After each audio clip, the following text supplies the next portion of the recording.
What is up, you guys? It is your boy John here from Puma Plow. Welcome back to another On the Farm. How's everybody doing? Do appreciate you guys clicking on the video. Happy Sunday. Just saying. So today, guys, I am out here in the field, as you might be able to tell, and we are going to be taking a look at the irrigation system that they put in out here on the sand. So let's take a look. It's been a minute since we have looked at this. Yeah, let's just take a look. So here we go, guys. This is it. This is the power unit slash well slash fuel tank, all that good stuff. Here is the well. It goes down about 80 feet, and they actually hit a little bit of coal when they were working on this. They thought it was oil.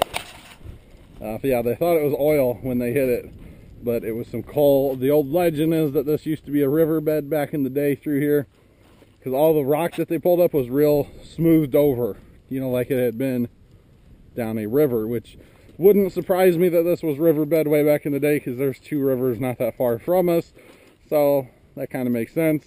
But like I said, that goes down about 80 feet, guys. There's the big right angle drive, which you guys have seen that before, but you have not seen this John Deere power unit that is sitting right here. That actually looks like they just got this hooked up with the PTO coming off the John Deere here. They poured some concrete out here in the field to put this on, of course. It is a little 4-cylinder John Deere. I believe it's around 150 horsepower.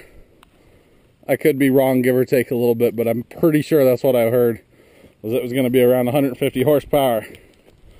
A pretty awesome little power unit, actually. It's pretty cool. On a little trailer and everything out here. They do have a big fuel tank behind me as well, as you can probably tell, so that the old little John Deere can just sit out here and run as long as they need it to. There you can see you got some digital control on it, high and low speed and a key, electric start obviously, and all that good stuff. Self-contained, basically just a power unit. Sit out here and scream all summer, irrigate the corn. This year, there you can see, so the water will come up from 80 feet down, go through the pipe here and go back down and actually go over, and it's all buried now, but you can't see it. It actually would be about right here, if you guys can see that. We'll go walk over this way across the road here. So guys, the well goes down 80 feet, and if you recall, they put in about 8,000 feet of 8-inch pipe. Lots of 8s here, guys. 8,000 feet of 8-inch pipe to irrigate all the ground that they wanted to irrigate with this system. And they will not be using center pivots. This will be a water cannon. So let's go find that bad boy. It's sitting over here. So of course they did have to dig up the lane to put in the irrigation pipe. But all good. They put a bunch of new fresh gravel here for us. And took care of it. So over here across the lane sits the actual water cannon. And you can see they were in here with the tractor today. But here sits the actual water gun. I like calling it a water gun, water cannon, whatever you want to call it. And this is what will be pulled across the field. And they have 1,200 feet of pipe on the reel. So they pull this across the field, approximately 1,200 feet. Turn it on and it winds up and comes all the way back. So I'm actually really looking forward to seeing this in action, and hopefully they will be running it soon. Although not hopefully, because we don't really want them to use it. The theory is that you have the option to use it, but you don't really want to use it, because that means you're having a dry year. So this is super sandy soil out here. That is why they have put the irrigation where they have put the irrigation, of course. But yeah, you guys can see this is just massive. I mean, this is a huge sprinkler. Basically, there's the actual, let's see, up there's the actual nozzle and everything, how it moves, and trip mechanisms and all that good stuff up there. You guys are staring in the sun, you probably can't even see it, but yeah, look at some. Pretty cool. Pretty cool. This would be a good sprinkler for the yard.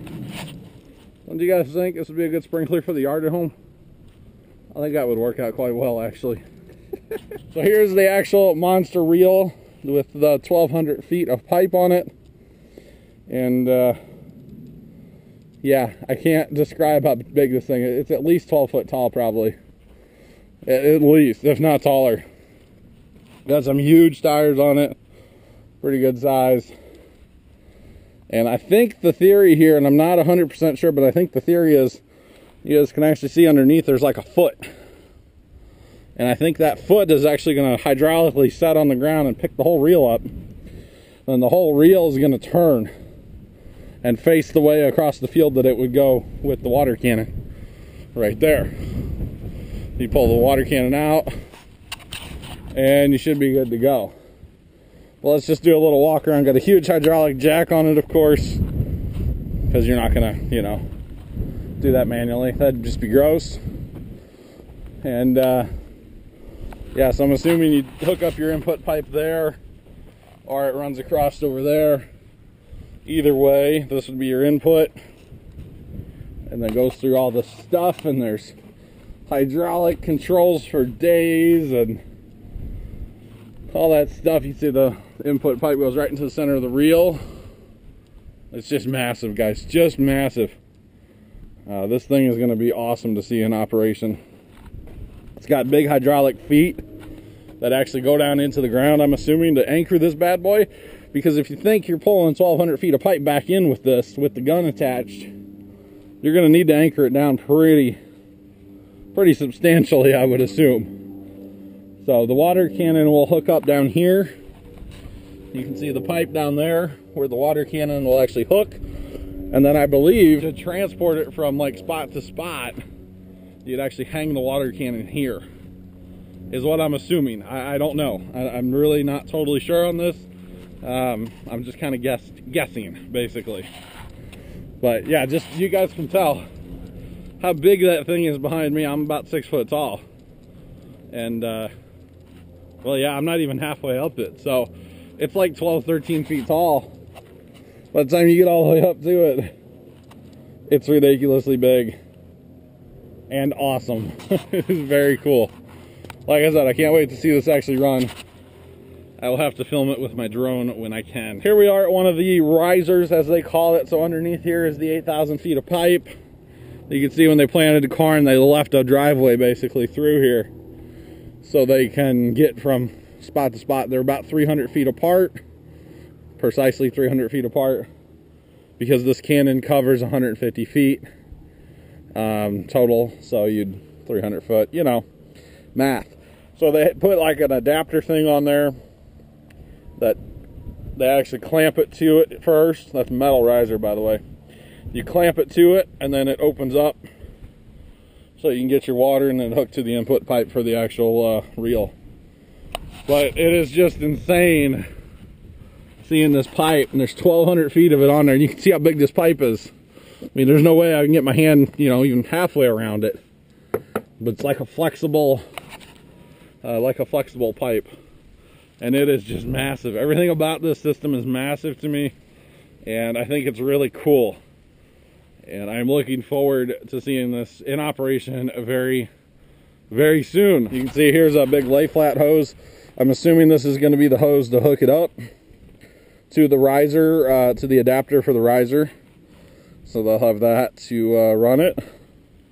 And you can see there's a mile long hydraulic hose here as well.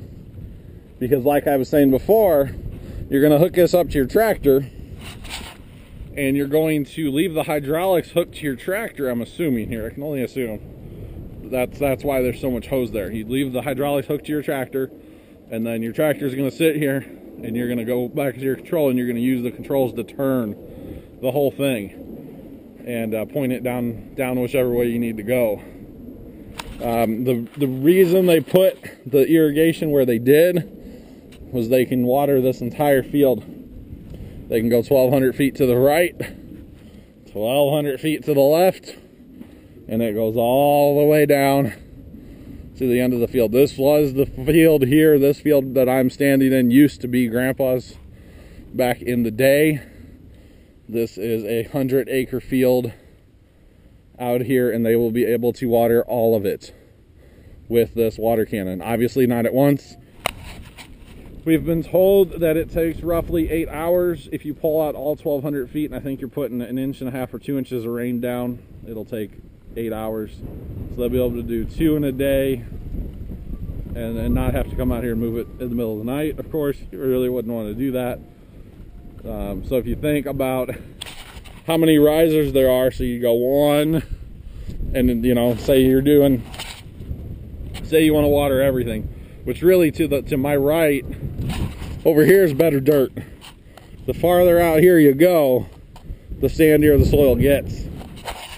And if you guys recall last year when there was really crappy corn out here, it was just so dry, and that's what made them do this, was how bad that corn turned out. And you know, with a couple rains, artificial rain from the water cannon here, it really would have made that corn a lot better. And that's why they went ahead and spent the money to do this. Obviously this was not cheap. I don't know a total of how much they actually have into this. Of course, it's not my place to ask them. It's not our ground, so I don't need to know. So you guys, now let's cut to some drone footage of the water cannon in action. It should be very, very exciting to see this thing run finally, because they have been working on and off on this project since last fall, right after harvest is when they started putting in the pipe and everything, and over the winter, of course, as well. So let's cut to that drone footage. Thanks for watching, guys, and toodles.